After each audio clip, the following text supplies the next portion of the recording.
मोहतरम साथियों, अस्सलाम वालेकुम वरहमतुल्लाहि ताला व बरकातहू। सूफी न्यूज़ चैनल पर आपका बहुत बहुत इस्तकबाल है। मैं आपका साथी और सूफी न्यूज़ का editor in chief Sufi Mohammad Kausar Hasan Majidi. साथियों, दोस्तों, काफ़ी दिनों से ये बात हो रही थी कि सूफी न्यूज़ चैनल पर सूफी प्रोग्राम से की रिपोर्टिंग के अलावा कुछ और भी तरह के प्रोग्राम पेश किए जाएं। बहुत से दोस्तों ने कहा कि हालात हाजिरा में जो कुछ भी हो रहा है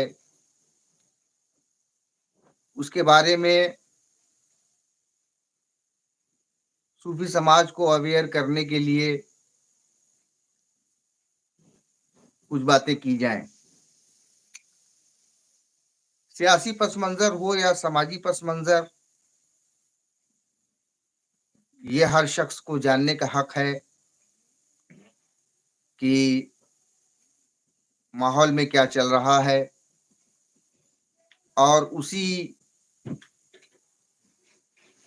के तनासुब में या उसके आधार पर उसको अपनी राय बनाने का हक है, और तबसरा करने का हक भी हर शख्स को हासिल है। मैं किसी लंबी चौड़ी तो तमहीद में न जाकर के सीधे सीधे कुछ बातों को शुरू करना चाहता हूं, और उस पर अपनी राय जो अभी तक बनी है उस राय को पेश करते हुए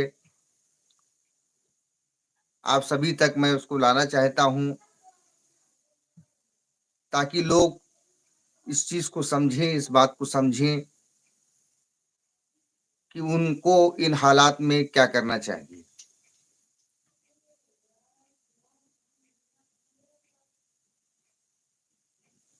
आपके सामने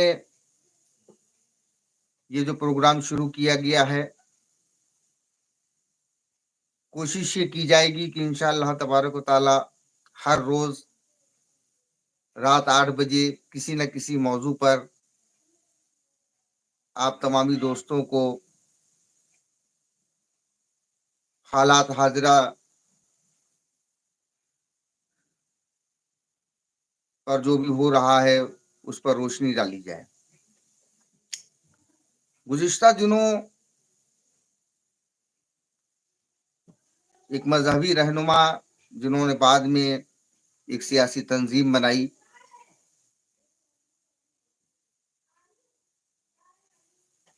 all India United democratic front, Badruddin Ajmal साहब। साथियों, आज आज उनके एक बयान पर ही हम लोग तबसरा करेंगे, मैं तबसरा करूंगा और आप सबकी राय भी जानना चाहूंगा। बदरुद्दीन अजमल साहब जो all India United democratic front के चेयरमैन है, और उनकी पार्टी असम में मुमताज हैसियत रखती है। आसाम में उनके कई एमएलए हैं और वो खुद आसाम से मेंबर ऑफ पार्लियामेंट भी हैं। अजमल साहब ने एक बयान दिया जिसमें उन्होंने ये कहा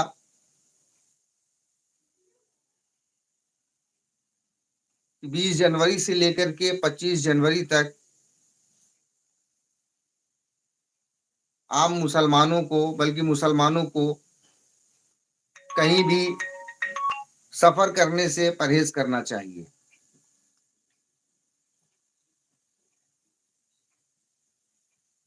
साथ ही उन्होंने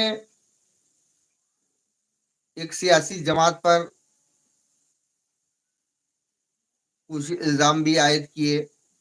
खैर, सियासी जमातें एक दूसरे पर इल्जाम लगाती रहती हैं और एक दूसरे पर टीका टिप्पणी भी करती रहती हैं।